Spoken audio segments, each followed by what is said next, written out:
Very good morning. स्वागत है आप सभी का एक्सप्लोरर न्यूज़ चैनल पे। तो चलिए आज सुबह की 10 बड़ी खबरों पर नज़र डाल लेते हैं।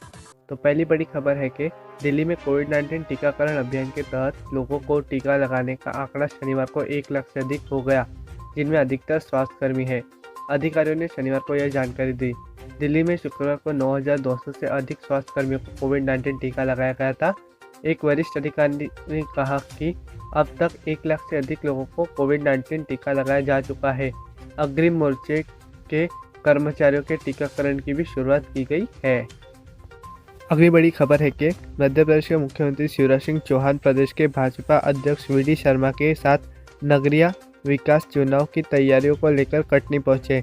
यहां पंचवर्षीय कार्य योजना की समीक्षा के दौरान शिवराज सिंह चौहान ने कहा कि कटनी में आगामी 5 वर्षों के लिए विकास का महायज्ञ शुरू करने जा रहे हैं।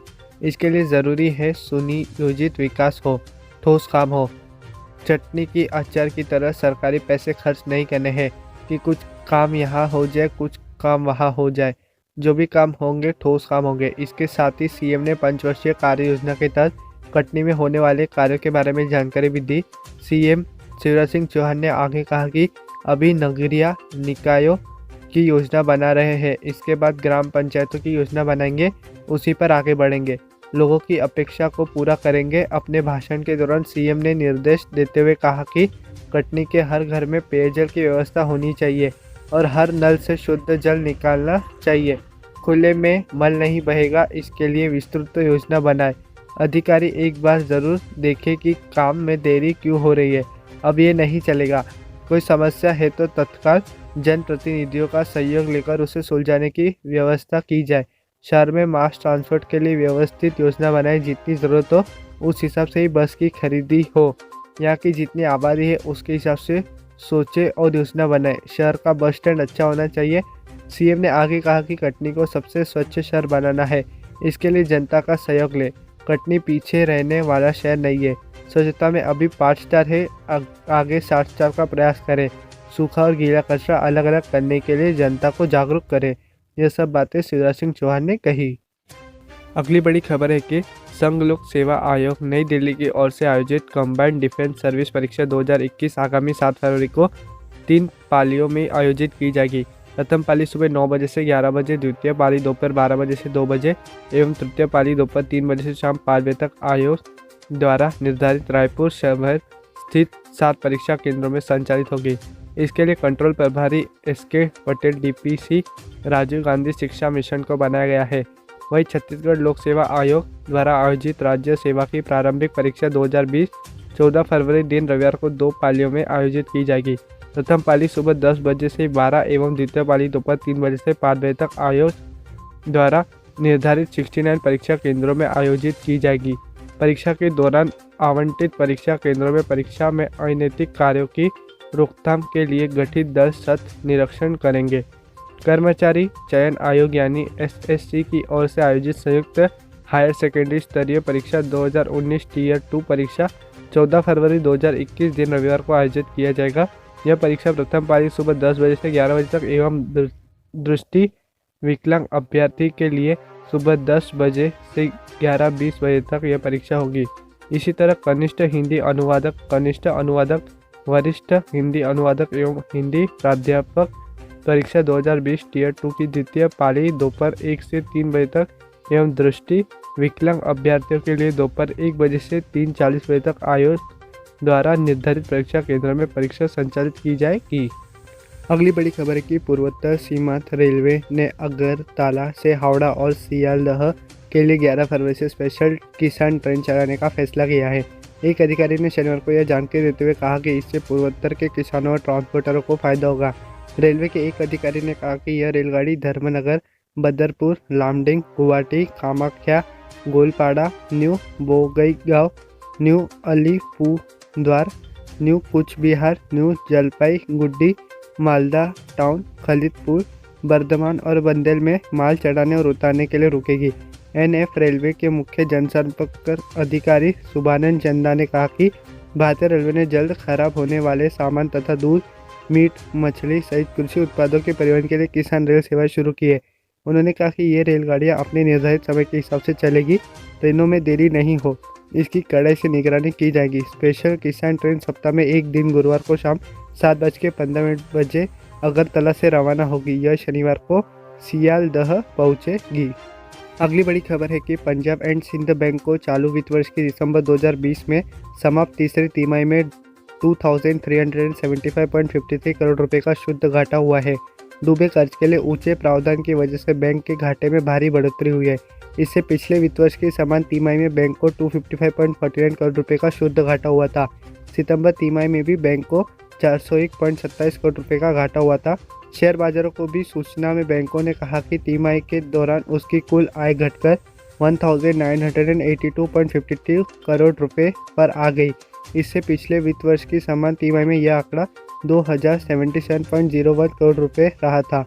तिमाही के दौरान बैंक की शुद्ध आय 9.1% घटकर 1763.10 करोड़ रुपए रह गई। निवेश पर भी आय 12.1% घटकर 455.42 करोड़ रुपए पर आ गई। तिमाही के दौरान बैंक की सकल गैर निष्पादित आस्तिया कुल ऋण के 13.14% पर थी। एक साल पहले समान अवधि में यह 13.58% पर थी। मूल्य के हिसाब से बैंक का सकल एनपीए 8489.88 करोड़ रुपए था। एक साल पहले यह 8923.49 करोड़ रुपए पर था।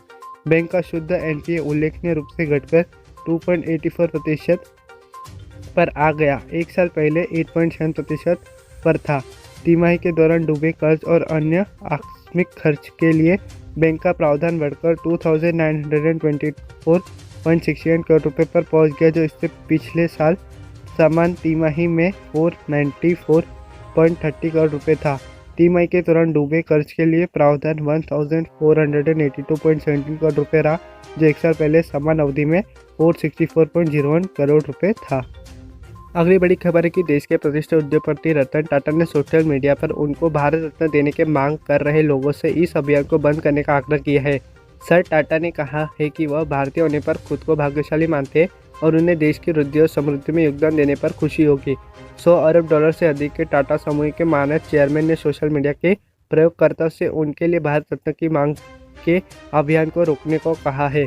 सोशल मीडिया पर अभियान के जरिए सरकार से सर टाटा को देश का सबसे बड़ा नागरिक सम्मान देने की मांग की जा रही है। सर रतन टाटा ने ट्वीट किया, मैं सोशल मीडिया पर यह अभियान चलाने वाले एक वर्ग की भावनाओं का सम्मान करता हूँ। मैं उनसे विनम्रता से आग्रह करता हूँ कि इस तरह के अभियान को रोका जाए। सोशल मीडिया पर इस समय hashtag Bharat Ratna for Ratan Tata trend कर रहा है। सोशल मीडिया प्रेरित करने के लिए भारत रत्न देने की मांग कर रहे हैं। टाटा ने कहा, मैं खुद को भाग्यशाली मानता हूँ कि मैं भारतीय हूँ। मैं भारत की वृद्धि और समृद्धि में योगदान देने का प्रयास करूँगा। सोशल मीडिया के एक प्रयोगकर्ता ने अन्य लोगों से भी इस अभियान में शामिल होने का आग्रह करते हुए कहा कि सर टाटा ने युवा को प्रेरणा दी है।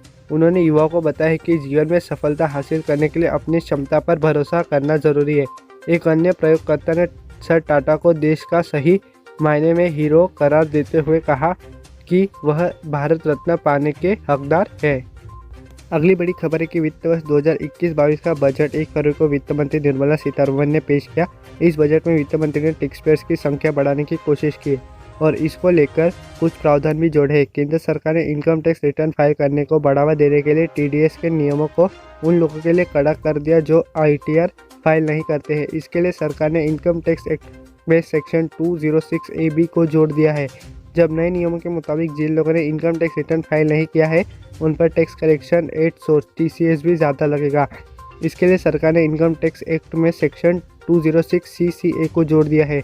आईटीआर फाइल नहीं करने पर 2 गुना TDS देना पड़ सकता है। प्रावधान के अनुसार यदि कोई व्यक्ति जिससे मामले में पिछले 2 वर्ष के लिए 50,000 रुपये या उससे अधिक का TCS बनाया गया है और जिसने इनकम टैक्स रिटर्न दाखिल नहीं किया है तो TCS की दर स्पेसिफाइड दर से दोगुनी होगी या 5% जो भी ज़्यादा हो।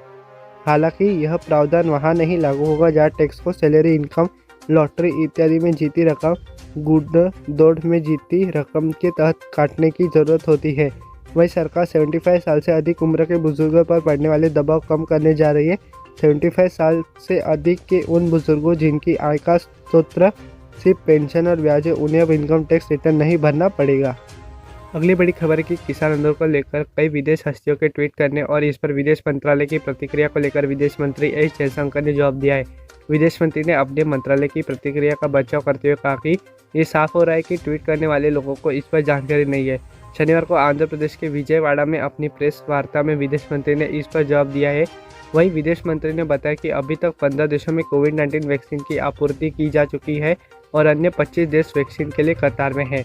तो इसी के साथ आज सुबह की हमारी 10 बड़ी खबरें समाप्त होती है। अगर वीडियो पसंद आया हो लाइक कीजिए, शेयर कीजिए, सब्सक्राइब कीजिए और बेल आइकन दबाइए। तो रोज़ाना आपको हमारी तरफ से नियमित अपडेट्स मिलते रहेंगे। आपका हमसे जुड़ने के लिए तहे दिल से बहुत बहुत धन्यवाद।